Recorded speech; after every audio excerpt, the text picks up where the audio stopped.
I have a kind of a personal quandary with vocals, something that I, working with producers myself, um, sometimes, when you have like this big kind of choir of vocals, and maybe it's one person or two people, whatever, uh, it's really cool and it's lush and it's big, but if there isn't one vocal that's the focal point, it seems like a choir of people and it doesn't seem to have the power. But I notice in listening to your productions, it seems that there's one vocal that gets the star treatment, Mm-hmm. and I wonder how you make that happen, whether it's EQ or panning or whatever, that makes it really work, because it's tenuous. Well, I mean, I think a lot of it goes into the writing process. Like, a lot of people overlook sometimes having a defined lead from the beginning of the song to the end, which is a problem for me because, you know, I think about a song, I think about them performing the song, I think about people,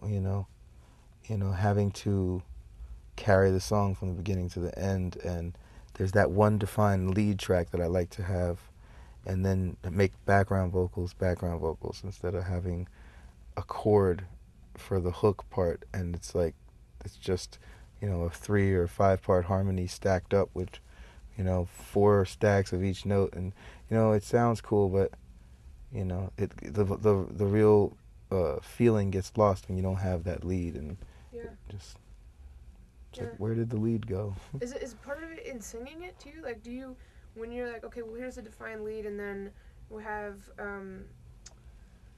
you have the vocalist go back, okay, this is like, you're singing this like it's a background vocal. Is it in some of it in the performance, or is it in the mixing?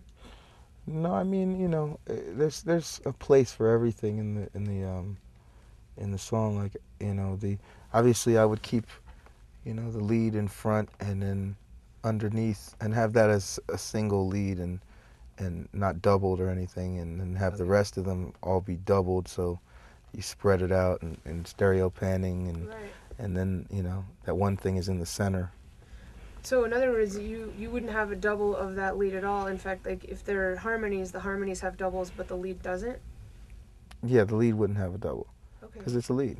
Right. Okay. And a lot of people overlook that, and you know sometimes it's for a lack of melody, so they just grab onto whatever cool chords that bring out the melody as much as possible. But it's like, you know, a good song can be produced any way for any style of music. Like, I believe like a really well written record could be a country song, a house song, a rap song. I mean, not rap song, but a hip hop song.